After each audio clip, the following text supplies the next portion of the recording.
Good morning, YouTube. This is Chuck. It's Saturday, May 20th. And I've just got done walking Flapjack over at the park. And thought I'd take a little bit of time. It's a beautiful morning. Thought I'd take a little bit of time and do a video and tell you about a little something that happened. This is a Bigfoot video, and we've been told that once the Sasquatch people, once you know that they're there, they have a term for that. And the term they use is that you are awake. And once you're awake, it just means in their vernacular, it just means you know they're there. After a while, and they decide that you're not a threat to them, or they decide you're okay, then they will, what we call, tag you. And once they tag you, and we don't know how this works, but once they tag you, then no matter where you go, they know who you are. It's kind of a what one knows they all know thing. To get a better perspective of all this, go back to my earlier videos, go to my Bigfoot Stuff playlist and watch Bigfoot Stuff number 1 through Bigfoot Stuff number 10, and that'll explain this a little bit better. Anyway, getting back to my story, I decided to test that theory in the summer of 2021. Now, we were like everybody else during 2020, during COVID. We hunkered down, didn't go anywhere. But in 2021, we took a 4-week trip with a travel trailer and a truck, and we went on up Montana, Idaho first, all the way up to Bonners Ferry, about 20 miles from the Canadian border. Worked our way back around through Montana. And we visited with a friend of ours who lives pretty much close to the center of the state of Montana, outside of a little rural town north of Billings. And so we got to his house, and about 4 o'clock in the afternoon, and my wife went over to the house and was visiting with him. And he lives on a hilltop with a beautiful view and rolling hills and scattered thickets of pine trees and sky that goes horizon to horizon, the typical Montana big sky country. At about 100 yards away from his house, there's a little flat spot, and that's where he parked his fifth wheel while he was building his house. And so he told us that'd be a good place for us to park. So I took the trailer and went over there, and I was setting up the trailer. And while I was setting up the trailer, I kind of got the tingly feeling that I had eyes on me, and that there was somebody watching me. And so after I got the trailer set up, I took my chair out and sat in the shade there for a couple minutes to take a little break. And I could still get that feeling. And so I just started talking out loud to him. I said, "Hey, I know you're there." And immediately I got a feeling that it was kind of a mixture of excitement and uncertainty and alarm. And the best way to describe it, it's kind of a feeling of holy cow, he knows we're here. What do we do now? And I've had that before, and it's always been associated with juveniles. They're not quite sure what to make of it when all of a sudden the human knows they're there. So I got kind of a chuckle out of that, and I sat there for a little bit, and they left. And so I went on over to the house, and so we sat up with our friend till fairly late, and maybe 9:30 or so, and we went back out to the trailer, and we were sitting there for a couple minutes unwinding, getting ready to go to bed, and I got a stronger feeling. I got a kind of a hi, we're here feeling, but it was different. It was stronger.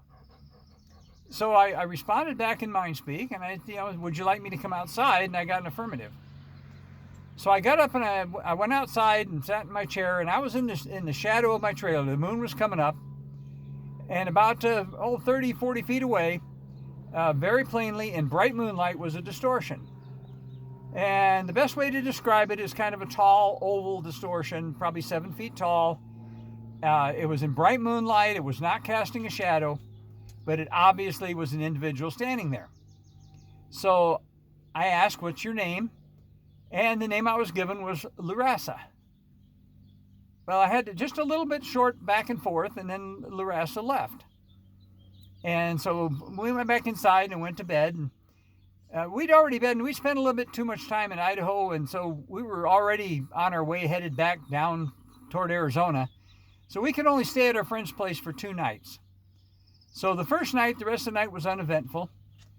The evening of the second night, our friend took us downtown and bought us dinner at a restaurant down there, and kind of a nice, kind of a cowboy themed place, and we enjoyed that. And so we got back home again about 9:30 or so, and and sat and talked to him in the house for a little bit, and then walked out to the trailer. And as soon as I got sat down in the trailer, once again I got the Hi, We're Here thing, and once again it was Loo'Rassa. And so talked very briefly, and one thing I've learned is a lot of times they don't spend a lot of time. If you get 10 minutes out of one before they leave, that's about typical. So I did a little bit of back and forth with Larasa, and I thought that was pretty cool. So we went ahead and went to bed. Well, I got woke up not too long after going to sleep, and I looked at my watch. It was 1:37. And I got woke up real suddenly, and in my experience, when that happens, a lot of times that's them waking you up because they want to tell you something. And so I got woke up, absolutely snap, wide awake, and then I got mind speak, and the mind speak I got sounded like a very, very old male elder, sounded very Native American. And very, very like a tribal elder. And he told me three things. And he said, Loo'Rassa is a female. This is our home. We've lived here for 1,000 years. And I immediately responded back. I thanked him. And I asked him what his name was. But he declined to speak to me anymore. And he was gone.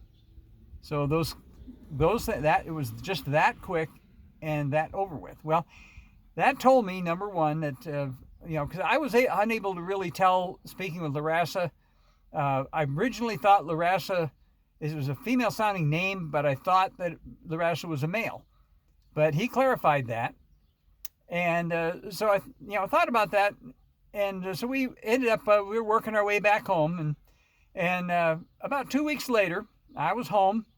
And once again, I got woke up in the middle of the night, wide awake, bang. And that's not really that unusual. Once they know who you are, and once they decide you're okay, and once you tell them that they're welcome to visit you, they do come to the house. And I have them come to the house fairly regularly. But anyway, I got woke up once again, middle of the night, and wide awake. I can sense a presence there. And I had a male, sounded like an adult male, and he said, "Do you remember Loo'Rassa?" And I said, "Why, of course, from Montana." And he told me, "She sends her regards." And so I said, well, thank you. Tell her I said hello as well. And then he was gone. And I thought that was really pretty cool.